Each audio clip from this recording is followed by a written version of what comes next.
Iya. Batuan andesit di sini cukup keras ya. Jadi kita sekarang menelusuri peradaban lembah Sungai Galuh. Nah, lembah sungai inilah yang dalam beberapa literatur sejarah memiliki makna sejarah. Nama Galuh pernah menjadi perbatasan antara peradaban Sunda Pajajaran dengan peradaban Jawa. Nama Galuh juga dikenal dengan nama pelabuhan, yaitu Hujung Galuh. Dan ini merupakan hulu dari Sungai Hujung Galuh ya, juga hulu.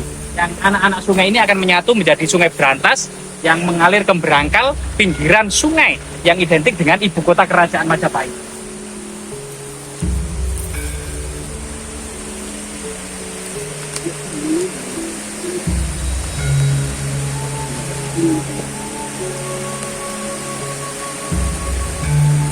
Sungainya indah sekali, Pak.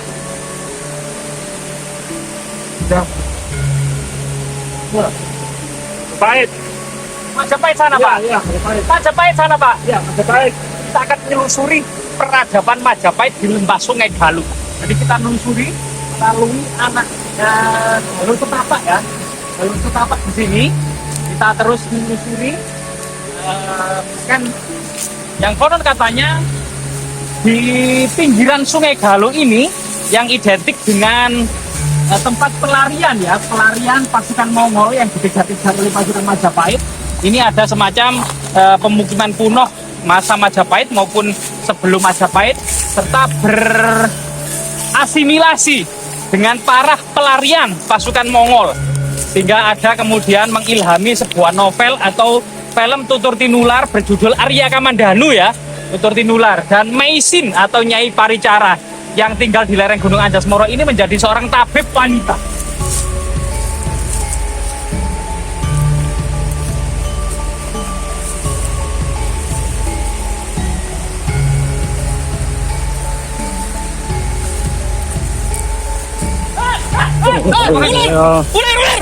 Ular kan? Bentar.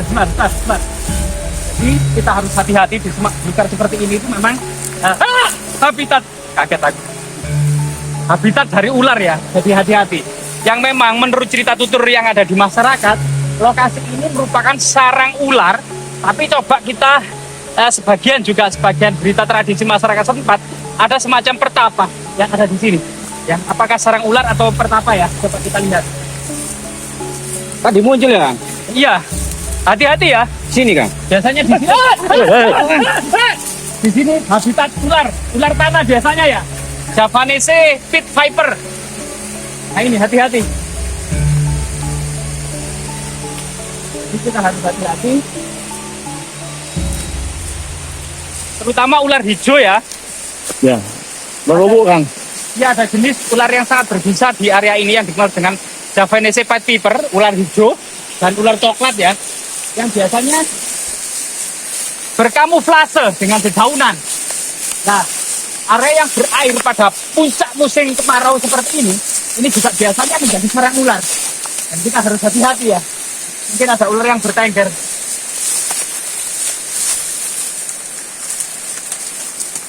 Rahayu. Nah, disinilah kita menemukan jejak pertapaan itu ya. Jejak pertapaan. Oh, ada jejak pertapaan. Iya. Kita coba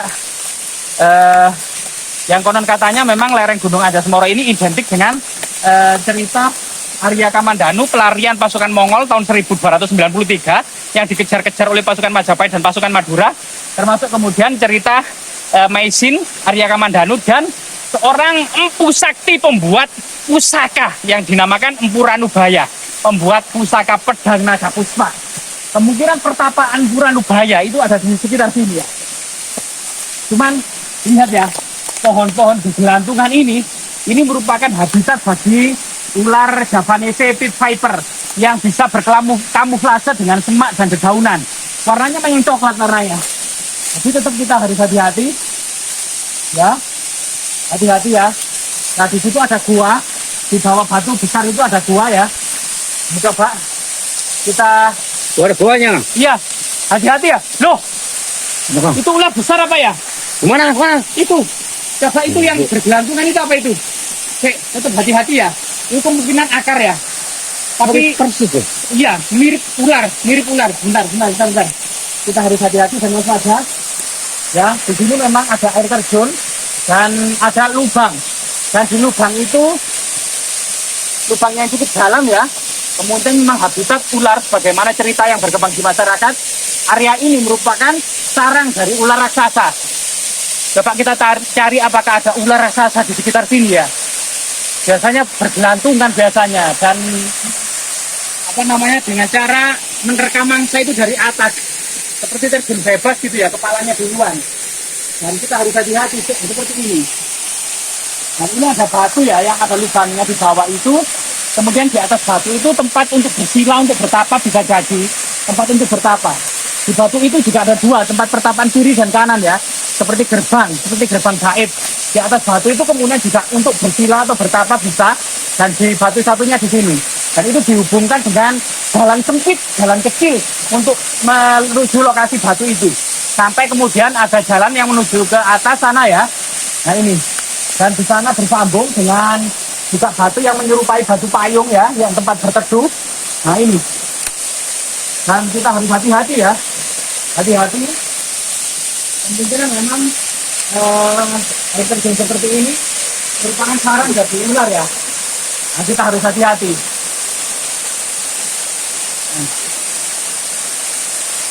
Jadi memang diceritakan ya, Empuranubaya itu pernah kemudian diangkut dan dibawa ke Tiongkok untuk menghadap Kaisar Kubilai Khan, untuk kemudian memperagakan cara pembuatan pedang yang sangat tajam.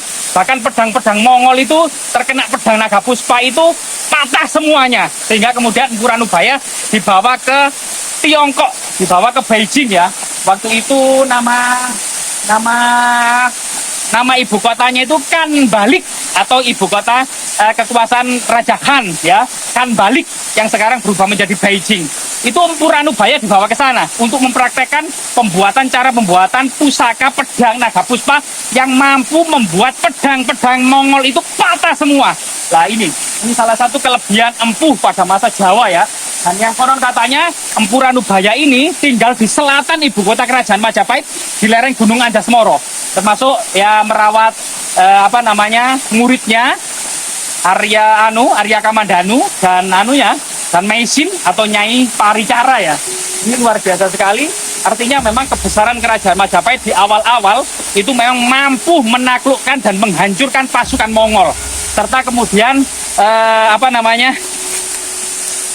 dari kemenangan besar ini menjadikan awal mula prestasi yang membanggakan bagi awal mula berdiri ke kerajaan Majapahit. Jika kita melihat sebagian akar-akar di sini ya, ini kemungkinan akar yang menurut sebagian masyarakat dikenal dengan kayu telogosari ya. Kayu telogosari itu biasanya untuk perdupaan karena aromanya wangi, bisa untuk dilubangi, kemudian bisa untuk sesuatu yang berhubungan dengan itu loh, merokok itu loh ya. Unce ya. Unce seperti ini ya. Nah, seperti ini unce itu mungkin seperti ini ya. Jadi ini kayu yang cukup keras dan berlubang tengahnya ya. Biasanya dirapikan, tengahnya berlubang, dibersihkan dengan kawat, dan lubang ini biasanya untuk menghisap ya, menghisap rokok ya. Nah itu. Nah ini kemungkinan banyak sekali tanaman-tanaman langka seperti kayu telogosari. Termasuk kemudian sebagian flora di area ini memang dikenal sebagai obat-obatan ya. Sebagian kanker, diabetes, termasuk TBC, termasuk kemudian banyak penyakit-penyakit dalam yang kronis. Dan konon katanya di lokasi ini, di hutan ini juga ditemukan obat HIV/AIDS. Nah ini sesuatu yang sangat luar biasa sekali. Iya.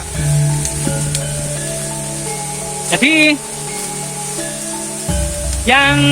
tapi juga jodoh-jodohan ya. Ada beberapa resep tentang obat HIV/AIDS. Yang pertama adalah campurannya adalah kelor, daun beluntas, daun sirsak, dan kunyit. Jadi 4 ini mungkin bisa dicoba. Memang tapi tetap masih membutuhkan resep dari dokter yang terbaik ya. Tapi 4 resep ini bisa dicoba saja. Jadi kunyit dicampur daun luntas, terutama kelornya itu ya, dan daun sirsat ini juga bisa dicoba ya. Nah ini kemudian hal-hal seperti ini memang alam itu sebuah anugerah yang patut kita lestarikan dan kita syukuri, serta semoga selalu menjadi laboratorium sejati bagi para peneliti.